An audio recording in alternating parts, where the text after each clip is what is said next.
Hello friends, welcome to today Samayal. இன்னைக்கு நம்ம today சமையல்ல சிக்கன் டிக்கா மசாலா எப்படி செய்யலாம்னு தான் பார்க்க போறோம். இது செய்யிறது ரொம்ப சுலபம். சுவை வேற லெவலா இருக்கும்.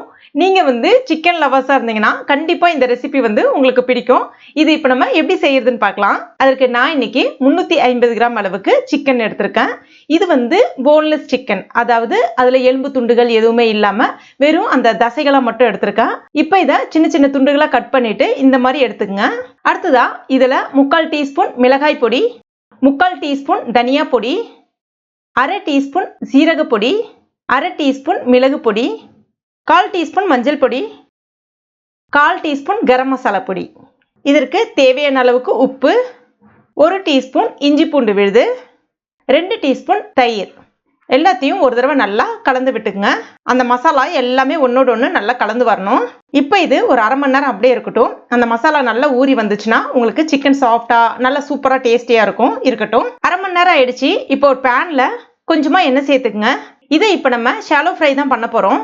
சிக்கனை அங்கங்க இப்படி வச்சிடலாம். நிறைய எண்ணெய் சேர்க்கணும்னு கிடையாது. இது டீப் ஃப்ரை கிடையாது. ஒரு பக்கம் நல்லா வேகட்டும்.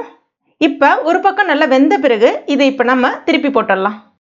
மறுபடியும் ஒரு 5 நிமிஷம் வேகட்டும். இப்போ பாருங்க எல்லா பக்கமும் நல்லா சிவந்து வந்திருக்கு. லைட்டா இந்த மாதிரி குத்தி விட்டீங்கன்னா சிக்கன் நல்லா வெந்திருக்கணும். இப்போ இதை நம்ம அப்படியே எடுத்து வச்சிடலாம். அடுத்ததா ஒரு கடாய் ஒன்று எடுத்துக்கங்க. இப்போ இதுல 3 டீஸ்பூன் எண்ணெய் சேர்த்துக்குங்க. எண்ணெய் காஞ்ச பிறகு 1 டீஸ்பூன் சீரகம் வெடிச்சு வந்த பிறகு 2 மீடியம் சைஸ் பெரிய வெங்காயத்தை நல்லா பொடிசா கட் பண்ணிட்டு எடுத்துருக்கேன். அதையும் இப்போ இது கூட சேர்த்துட்டு நல்லா வதக்கி விட்டுக்கலாம். வெங்காயம் நல்லா பொன்னிறமா வதங்கி வரணும். இருக்கட்டும். பாருங்க வெங்காயம் நல்லா பொன்னிறமா வதங்கி வந்துருச்சு. இப்போ இதில் 1 டீஸ்பூன் இஞ்சி பூண்டு விழுது சேர்த்துட்டு அதனுடைய பச்சை ஸ்மெல் போகிற அளவுக்கு நல்லா வதக்கி விட்டுக்கலாம். அடுத்ததான் 1 டீஸ்பூன் தனியா பொடி, 1 டீஸ்பூன் மிளகாய் பொடி, 1/4 டீஸ்பூன் மஞ்சள் பொடி, 1/2 டீஸ்பூன் சீரக பொடி. இது எல்லாத்தையுமே சேர்த்துட்டு அதனுடைய பச்சை ஸ்மெல் போகிற அளவுக்கு கலந்து விட்டுக்குங்க. மசாலா கருகிடக்கூடாது பார்த்துக்குங்க. ஸ்டவ்வை கம்ப்ளீட்டாக சிம்மில் வச்சுட்டு வதக்கி விட்டுக்குங்க.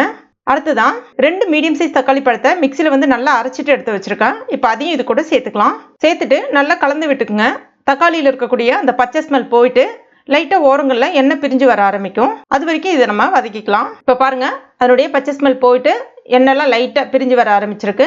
இப்போ இந்த ஸ்டேஜில் 1/2 டீஸ்பூன் அளவுக்கு ஃப்ரெஷ் க்ரீம் சேர்த்துக்குங்க. சப்போஸ் ஃப்ரெஷ் க்ரீம் இல்லை அப்படின்னா நீங்க அதற்கு பதிலாக தயிரும் சேர்க்கலாம். சேர்த்துட்டு நல்லா ஒரு முறை கலந்து விட்டுக்குங்க. அடுத்ததான் நம்ம வச்சிருக்க அந்த சிக்கன் டிக்கா அதையும் இப்போ இது கூட சேர்த்துடலாம். சேர்த்துட்டு நல்ல ஒரு முறை 2 நிமிஷத்துக்கு கலந்து விட்டுக்குங்க.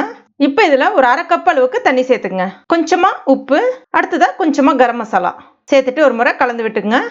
இது ஒரு 5 நிமிஷம் நல்லா வேகட்டும். இப்போ பாருங்க ஒரு 5 நிமிஷம் ஆயிடுச்சு. ஓரங்கள்ல எல்லாமே எண்ணெய் பிரிஞ்சு வர ஆரம்பிச்சிருக்கு. இது ஒரு செமி கிரேவி கன்சிஸ்டன்சிக்கு தான் இருக்கும். ரொம்ப டேஸ்டா இருக்கும். கடைசியா இதுல கொஞ்சமா கொத்தமல்லி இலைகள் இல்லைன்னா கொஞ்சமா கஸ்தூரி மேத்தி கூட தூவி விட்டுக்கலாம். நல்ல வாசனையா சூப்பரா இருக்கும். அவ்வளோதான், ஒரு சூப்பரான சிக்கன் டிக்கா மசாலா ரெடி ஆயிடுச்சு. இது சூடான சாதத்தோட பிசைஞ்சு சாப்பிட்டாலும் நல்லா இருக்கும். இல்லைன்னா சப்பாத்தி இட்லி தோசையோடையும் தொட்டு சாப்பிடலாம். இல்லைன்னா சாம்பார் சாதத்தோட சைட் டிஷ்ஷா தொட்டு சாப்பிட்டீங்கனாலும் ரொம்ப பக்காவா இருக்கும். எப்படி வேணாலும் சாப்பிடலாம். அவ்வளோ ஒரு சுவையா இருக்கும். கண்டிப்பா நீங்க உங்க வீட்டில் ட்ரை பண்ணி பாருங்க. ட்ரை பண்ணிட்டு மறக்காம எனக்கு கமெண்ட் பண்ணுங்க. இந்த வீடியோ பிடிச்சிருந்தா லைக் பண்ணுங்க. உங்க நண்பர்கள் மற்றும் ஃபேமிலி மெம்பர்ஸ் கூட மறக்காம ஷேர் பண்ணுங்க. மேலும் இது போன்ற டேஸ்டி ரெசிபிகளுக்கு நம்ம டுடே சமையல் இது வரைக்கும் நீங்க சப்ஸ்கிரைப் பண்ணாத நண்பர்களா இருந்தீங்கன்னா உடனே சப்ஸ்கிரைப் பண்ணீங்க. கூடவே மறக்காம அந்த பெல் நோட்டிஃபிகேஷன் சிம்பிளை பிரஸ் பண்ணீங்க. தேங்க்யூ.